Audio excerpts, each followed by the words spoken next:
Últimos días del mes de la fuerte liquidación de lentes de sol de la óptica Estela Ginchuk.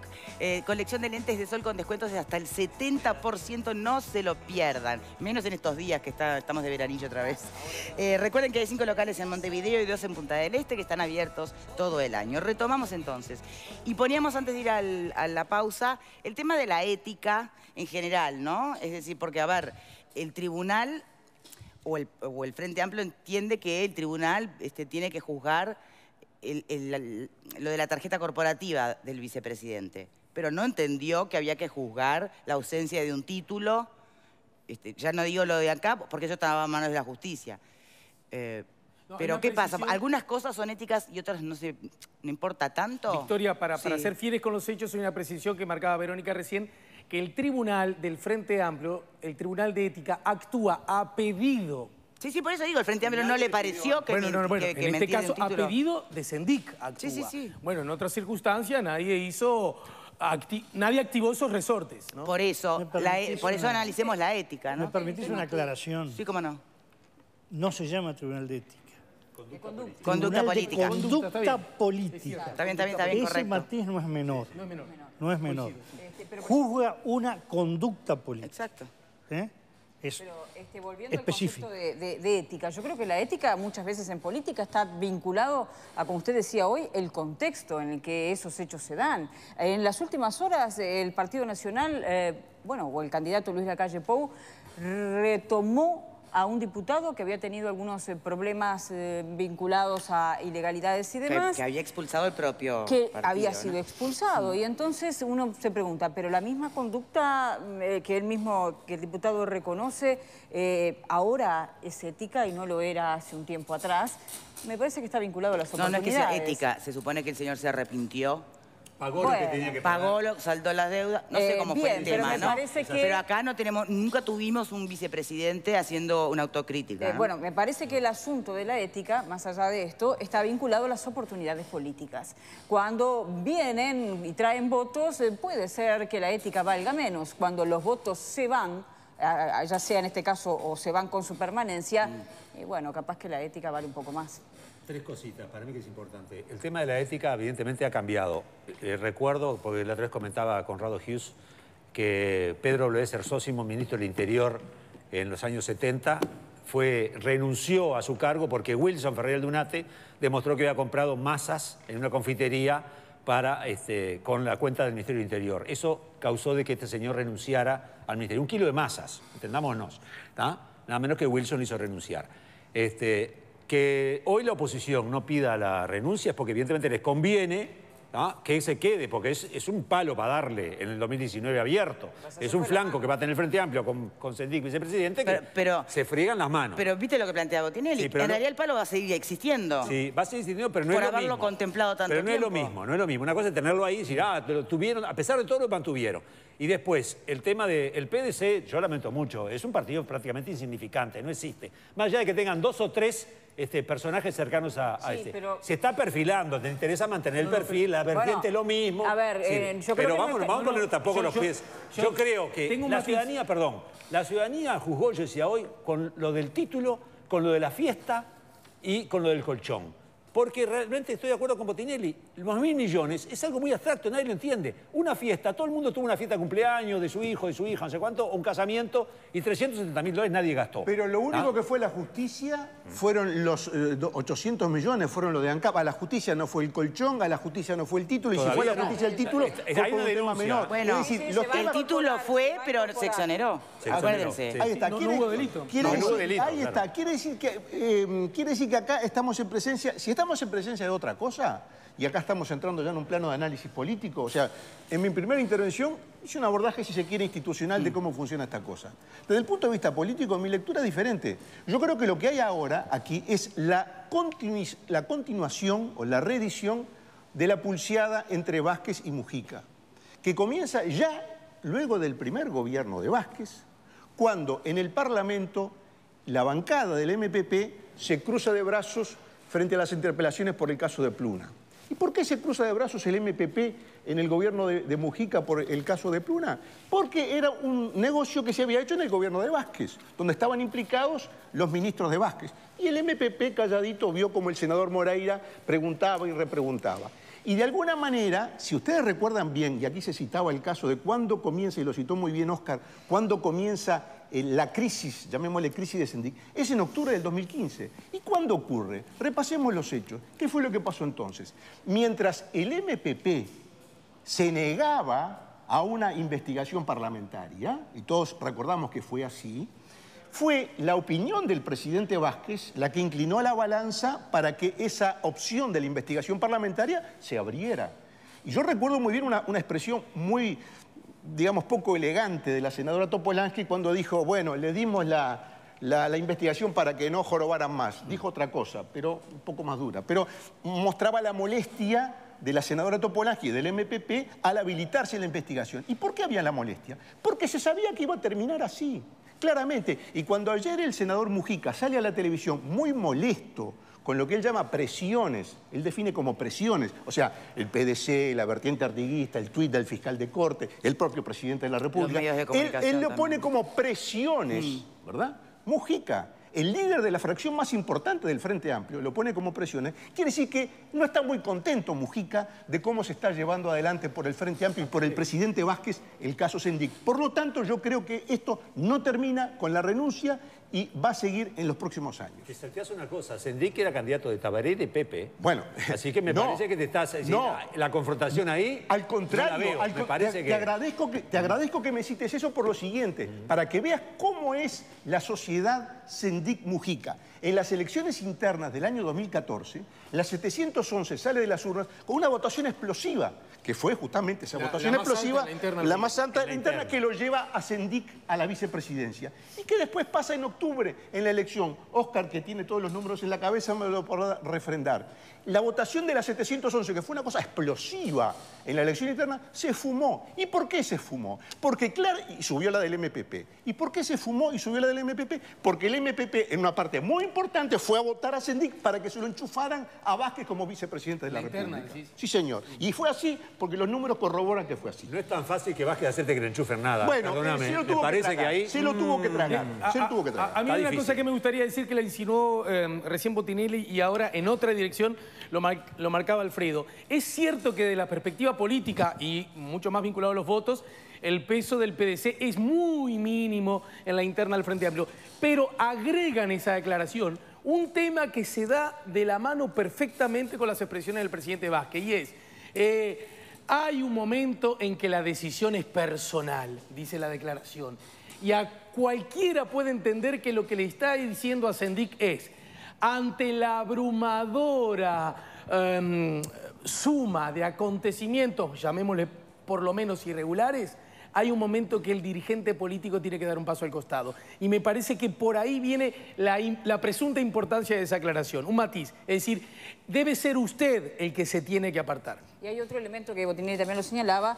No es casualidad que no hace mucho se conocen declaraciones del hijo de Vázquez, quien no tiene un perfil muy alto políticamente, que dice que podría llegar eventualmente a ser candidato. ¿Quiere decir que está peleando por serlo? Yo creo que no, pero de algún modo lo que señala es que la renovación... es que la renovación en el Frente Amplio no era solamente Raúl Sendic, un candidato que fue prominente en alguna época. En el Frente Amplio va de retro. No estoy diciendo que llegue a las elecciones porque sabemos que no se necesita solamente autoproclamarse como quiero ser candidato. El Frente Amplio es mucho más complejo que eso. Pero sí la sensación de decir, con la partida de Sendic no se va la renovación dentro del Frente Amplio. Hay otras personas, hay otras figuras. El juego, hay muchos niños para este trompo, me parece. Vamos a después dedicarle, por supuesto, un rato a las futuras elecciones, pero me gustaría... más teniendo al invitado que tenemos, pero me gustaría una opinión, Botinelli, previa. ¿Qué más ingenuo? Hablando de Sendic y de la forma en que ha sido respaldado a lo largo de este tiempo, o los argumentos utilizados. ¿Qué más ingenuo? ¿Creer que de verdad no hay ninguna influencia de lo que puede llegar a ser la oposición unida, los medios de comunicación y hasta, si querés ir más lejos, las derechas internacionales en el tema Sendic? ¿O es más ingenuo creer que eso existe, que esa conspiración existe? Bueno, a ver, vamos por parte. Conspiraciones siempre hay. la lógica del poder es que existan conspiraciones. Cuando no hay conspiraciones es porque alguien quiere hacer las cosas solo y no encuentra aliados. Entonces, denunciar que existe la conspiración es denunciar que existe un juego de poder. Punto. No es ético el tema. Segundo, siempre van a existir ataques con más fuerza o menos fuerza, y la norma es que cualquier tipo de ataque contra lo que fuere tiene éxito o no en función de lo que encuentre de firmeza o blandura. Si el ataque tiene como juzgado, como juez, que es lo más normal en hechos de políticas internas, las opiniones públicas, las sociedades, bueno, en primer lugar las cosas no importa cómo son. Exacto. Las cosas importan cómo cree la gente que son. Exacto. Y la gente no es monolítica. Es decir, es un degradé donde lo que importa son las distintas proporciones. La verdad posmoderna que le llaman ahora, ¿no? No, justamente. Más que el hecho en sí, importa cómo lo ve la gente. No, pero esto tiene 2000 años, 3000. Claro, en realidad sí. Sí, te digo, si vemos una de las primeras elecciones estudiadas en la historia, que hay 2 fechas, pero más bien la de 68 antes de Cristo, de Marco Tulio Cicerón contra Catilina. Bueno, Catilina, que era el candidato del Partido Popular, apoyado por los Gracos, por Julio César, se fue enfrentado por Marco Tulio Cicerón, que hizo el primer eslogan de la historia, se lo hizo el hermano, ¿hasta cuándo, Catilina, abusarás de nuestra paciencia? Y era una tras otra, fueron 6 u 8, no me acuerdo, discursos, que iban machacando una serie de acusaciones contra Catilina, que después la historia demuestra que eran relativas, que no eran demostrables. Pero eso impactó sobre la elección del cónsul de Roma que ganó Cicerón contra Catilina, más allá que los Gracos denunciaron que hubo fraude. Así que todo tiene su buena antigüedad. Nada es nuevo en el mundo. Ahora, el tema es que porque el tema es el siguiente, si los que atacaran a Sendik fueran el 44, 48%, 47%, que votó a la oposición en la elección pasada, el tema puede ser de efecto nulo. Nulo, claro, si igual no te van a votar. No, el tema del efecto es cuando penetró dentro del soporte de los atacados. Digo, ese es el gran efecto. Y ahí es cuando se empieza a debilitar la cosa. Cuando deja de ser externa para ser interna. Es decir, los ataques tienen sentido en ese momento. Perfecto. Me gustaría la opinión de tribuna. Jimé. Sí, en términos generales concuerdo con absolutamente todo lo que dice el invitado. Digo, si nos ponemos a analizar un poco cuando la oposición o en términos general las fuerzas de oposición, no solo hablando de partido político, sino sociedad, en general atacan a Tabaré Vázquez, lo ves como de teflón. Todo lo que se le tira a Tabaré Vázquez rebota y resbala y no merma dentro de las bases del partido, del Frente Amplio, por lo cual no se le hace mella. En el caso del Sendik hemos visto que reiteradas veces se le ha hecho mella a las bases, pero además, más allá de que lo que parece, porque ahora estamos hablando como que de una estrategia política, el hecho es que está sustentado con hechos factibles y probados. La usurpación de título no se constituyó como delito en un juzgado porque el título que usurpó no existe y uno no puede usurpar algo que no existe. Si Sendik hubiese dicho que era abogado, seguramente hubiese sido procesado, pero como no solo mintió sobre un título, sino que mintió sobre la carrera en sí, fue por eso que no se lo procesó. Cuidado con eso porque a veces dicen, bueno, la justicia no se lo procesó, como que fuera inocente. No se lo procesó no porque fuera inocente, sino porque la mentira fue en 2 categorías que hace que el delito sea inexistente. Con respecto a lo que decían de la fiesta de todo lo que en el imaginario popular se puede hacerlo más tangible, también nos sucede lo mismo en cómo parece que actuó de una manera que creía que era absolutamente intocable. En cómo hay rumores en distintas líneas de cheques firmados con Sendik en la época que estaba en ANCAP comprando ciertas cosas que no han sido probadas del todo y que, bueno, habrá que armar un caso en torno a eso, pero que hablan de cómo una figura política actuó con una irresponsabilidad y una falta de respeto hacia la ciudadanía y hacia el sistema político que es atroz. Yo creo que en ese camino la oposición no tiene que hacer nada, es sentarse a mirar cómo él se destruye solo. ¿Alguien quiere hablar? Un detalle con lo que dice Jimena. Sí. Esa actuación de Sendik que ella describe de una manera muy gráfica en realidad se basaba en la protección que tenía Sendik. Yo recuerdo, y voy a volver al caso de Pluna, cuando se manifiesta, cuando se presenta en el Senado en las interpelaciones recordadas que cada tanto desfilaban por el Senado los ministros, sale el tema de los pagos, del perdón, digamos, de los cheques que rebotaban en ANCAP. Claramente, a Sendik era el presidente. ¿Y qué es lo que dice Sendik en ese momento? Desligándose y echándole la culpa a una gerenta, que una gerenta en una empresa pública no acepta cheques postdatados por millones de dólares. Eso es una cosa ridícula. Cualquiera que tenga 2 días en la administración pública sabe que ningún gerente va a agarrar un cheque postdatado y lo guarda como que eso es un pago. Pero ¿qué fue lo que dijo Sendik? Dijo, refiriéndose a Campiani, ese fantasma, dijo. Y esa expresión fantasma que le dijo Sendik a Campiani, ¿por qué se la dijo? Porque estaba en el centro del negocio. Fantasma él y quienes lo apoyan. O sea, era una agresión a... Ahí está. Quiere decir que ya en ese momento, esa expresión, fantasma a Campiani, a quienes lo apoyan, o sea, quienes hicieron el negocio con Campiani, en el primer gobierno de Vázquez, estaba claramente dirigida a quienes hicieron el negocio con Campiani. Entonces, por eso lo dice, no es tan irresponsable. Tenía las espaldas muy cubiertas y las tuvo hasta hace muy poco. Así de... No sé qué adjetivo ponerle. ¿Cuál le pondría usted? La política. ¿En qué sentido? Apoyos que se dan un día, lealtades que se compran, lo especulativo, a ver, ¿no? El los juego tejes de y poder manejos. es así. A veces se realiza con normas más laxas y otras más acotadas. Si comparamos en el plano... Estamos hablando de democracia, ¿no? Democracia de partidos, donde juegan partidos, estructuras, sociedad civil, opiniones públicas, que no es lo mismo que regímenes más condensados. Hay países que, por ejemplo, si se mira comparativamente, Uruguay es un juego infantil, visto incluso desde los vecinos, ¿no? No hay que ir muy lejos, ¿no? Ya esta discusión. Si compró un traje en la o un Asamblea colchón. Argentina, por favor. En Argentina es de risa, ¿no? Están hablando de los sobornos de Odebrecht por cientos y miles de millones de dólares y acá... Por eso yo me imagino que si ven los titulares, ¿pero qué les pasó a los uruguayos? ¿Por un colchón? ¿No? ¿Entendés? Entonces, todo depende de la dimensión. Para la sociedad uruguaya, estas cosas son graves. Para la sociedad argentina o brasileña, lo grave ya son otros niveles, que no es un traje ni un colchón. Sí, un bolso de dinero en efectivo abandonado en un baño, como pasó. Sí, bueno, pero y más o menos, porque no vio que sigue en su cargo el que era considerado el cajero de los Kirchner. ¿No lograron la votación para sacarlo? O sea, el tema es el siguiente. La política tiene un elemento de dureza que es connatural a ella. Ahora, depende de las épocas y lo que la sociedad esté dispuesta a tolerar, que esos límites sean más acotados o sean más fuertes.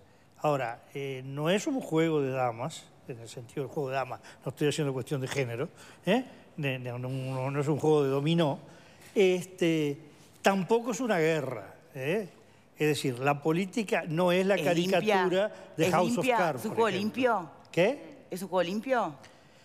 Es un juego que tiene reglas y que varían con el tiempo y que dentro de determinados parámetros se considera que es admisible y que es limpio, y pasado determinados parámetros se considera que es inadmisible. Son reglas que nadie escribió, que son invisibles, pero claras. Que dependen en gran parte de la moral y la ética de sus jugadores, ¿o no? No, la ética hay que tener cuidado. Espere, con la Botinelli, palabra. Contésteme una cosa. ¿Quién sigue después de la ética si llega a renunciar? Es algo relativo. Bueno, sí, porque lo sabemos. Depende de la sociedad en que está y de los valores de los tiempos y de los valores de cada individuo o cada colectivo.